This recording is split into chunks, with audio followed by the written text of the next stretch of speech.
Welcome, Lorenza, and we are so excited to hear about all of the latest. I know there's been stuff happening in the European Union, the Parliament, in the last couple of months. So, welcome to Hemp for Humanity. Thank you. Thank you for the invitation. We have been working quite hard. So let's discuss a little bit about the European Industrial Hemp Association. We were founded 25 years ago, unofficially, but officially exactly 20 years ago. It's a funny story because there were only 4 people, 4 companies that have created the European Industrial Hemp Association, but then we have been growing and growing. So today we count nearly 400 members. Of course, Canaway is one of our more active members that we have. I can always count on Janne if we do have any question or we need some knowledge coming from the ground. So I'm very, very pleased that we have a long and stable relationship between the association in Brussels that is representing you and Canaway, because at the end, we have the same interest to protect. What is EIHA? EIHA is simply an European association that sits in Brussels to defend you in all topics.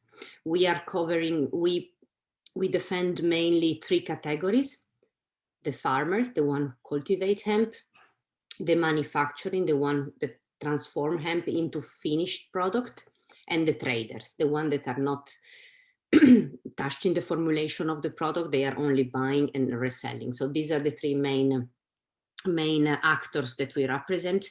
We are in Brussels because we need to meet people, even if it's COVID, is still possible. We have to meet the European Union, mostly the European Commission, who is the legislative power in Europe, and then we have always to work in parallel with the European Parliament, which is the elected body that you as European citizens elect these people every 5 years. And then we have the Council. The Council is made and composed by member state. We are very broad within EIHA in the sense that we defend, because we have these 3 types of actors, let's say that we are active from the field till the final product. We have indeed a mission, and I believe that Hemp for Humanity has the same mission that we do have. We simply want that hemp grow. We want hemp. We want farmers to grow hemp. We want to have access to the whole plant, not only the part that the government decide that for them we can touch, only the leaves and the stalks. We don't believe that is enough.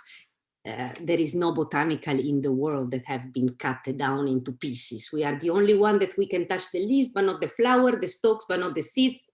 It's ridiculous. So we should advocate to have access to the whole plant from the roots till the flowering top. Our vision, of course, we believe that hemp is a wonderful crop. As Diana said, it's correct. I've been working for the wine sector, and the wine sector loves a lot pesticides, stabilizer for the wine, and was not so easy at the end to defend this sector, because consumers are getting more knowledge of this issue. They are choosing what they eat. And now I'm very proud that I can defend an agricultural crop that does not need neither fertilizer, neither pesticides. So it's something very sustainable. It's a sustainable crops that, instead of killing or avoiding the explosion or the development, the legislature should support. But we are in a good shape. I believe that the time is right in this moment for Europe. The time is mature. The consumers are ready, and they are getting the feeling that they have to do something, because if we keep going down this road using this intensive agriculture, etc., it will not last so longer, our world. So we should protect it a little bit. So I'm not saying that hemp is the solution for climate change, but hemp can help a lot. So this is our vision, our mission. Next, Janne, please. Let's say that we had a nice end of the year.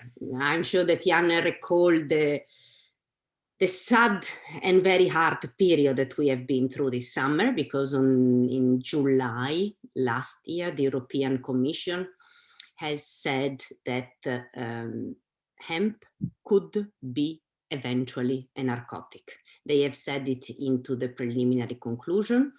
And so this happened in July. So we have been advocating a lot, not only in Brussels, but of course we have asked our members to advocate at national level, because we have to bring always the same message, because it was so threatful what was going on. Because if we would have been considered a drug, we cannot touch a drug. We are not pharmaceutical company, and we are not drug dealers. So we would like to operate in full light and in full compliance with all the rules. So these preliminary conclusions have been reversed and have been rejected by the end of the year.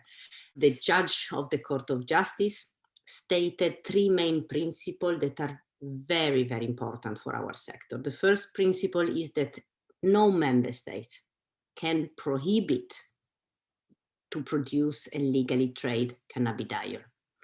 And this has been reinforced in the sense that this is not only a sentence that was said and was left there. No, it's quite funny because recently the European Commission has decided to launch an infringement procedure against Hungary, because Hungary is not respecting the principle quoted by the judge. So as you've seen, it's something that is very important for our sector, and for me, it's a game changer.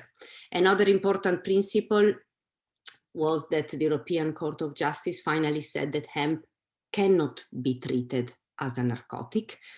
And of course, last point I forget because it's extremely important is that the judge of the European Court of Justice, they have said that we can have access to the entirety part of the plant, from the roots till the flowering top. So we have to take this principle and really defend it towards Commission, Parliament, and Council, as I've explained you before. So yeah, thanks, Lorenza. Also, so I think just to clarify, I don't know if we wrote out ECJ here. So ECJ being the European Court of Justice, right? So that's the highest court in Europe, and when they make a decision, that also is case law, and they kind of decide how European law is interpreted. You know, you can't go higher than that, right? Correct. It's the higher instance, higher court in Europe. It's called European Court of Justice, and is the last chance to. I mean, as you said, if the Court of Justice is ruling, the law wants that they are the upper elements, so all the other have to fulfill what the Court of Justice has said. And another interesting thing, so they said that if it's legally produced in another member state, of course, by that we mean members of the European Union, right? So those are the member states. So products produced in the European Union can be legally traded across the sector, right?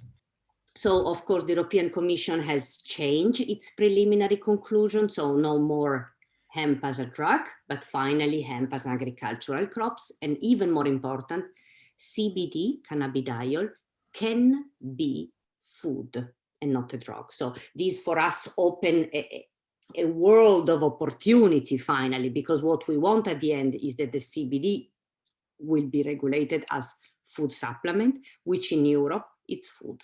I believe that this Court of Justice is clarifying the panorama around the hemp so much.